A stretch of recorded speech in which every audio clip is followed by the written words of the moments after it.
और पीएम मोदी ने रुद्रपुर में विजय शंखनाद महारैली के मंच से सेना का खूब गुणगान किया, लेकिन प्रदेश में कभी पार्टी के सेना नायक रहे जनरल बीसी खंडूरी को पार्टी ने यहां पूरी तरह से भुला दिया।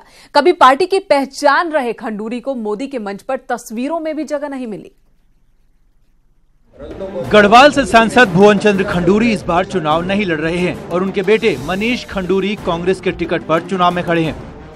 अब इस बीच पीएम मोदी उत्तराखंड आए और रुद्रपुर में रैली की, तो मंच से उत्तराखंड को सैन्य धाम तो घोषित कर दिया, लेकिन कभी राज्य में बीजेपी के सेनानायक रहे खंडूरी को पार्टी ने पूरी तरह भुला दिया। शायद यही वजह है कि मोदी के मंच पर खंडूरी की फोटो भी गायब दिखी।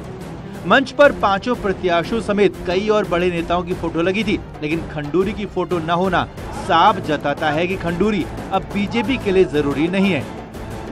ये एक चुनाव आयोग के वहां से एक नियम आ गया है, अगर फोटोग्राफ लगा रहता है, ये कल्पना की जाती है कि आप उनके प्रचार में आए हैं।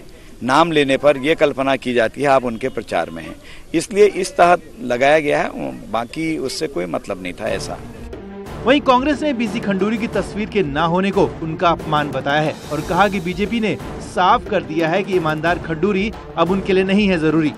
भारतीय जनता पार्टी ने नारा दिया था कि खंडूरी है जरूरी, लेकिन अब उनका इस्तेमाल कर लिया और अब उनको दरकिनार कर दिया। तो वो हो सकता है वो भाजपा के लिए आज जरूरी ना हो, लेकिन उत्तराखंड के लिए खंडूरी आज भी जरूरी है और देश के लिए भी जरूरी है। बीजेपी ने कई बार जो है उनको यहाँ पर भुनाया है, उनके नाम पर चुनाव लड़ा है, फतेह भी हासिल की है।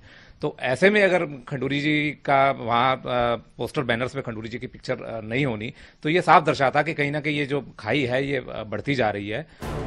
अब राहुल गांधी की 6 अप्रैल को होने वाली रैली में बेटे के साथ बीसी खंडूरी के भी कांग्रेस के मंच पर आने की चर्चाएं जोर पकड़ रही हैं और उस पर बीजेपी की रैली से खंडूरी की तस्वीर तक का गायब होना और फिर कांग्रेस का खंडूरी के समर्थन में खड़े हो जाना बहुत कुछ सीधे ही कह जाता है।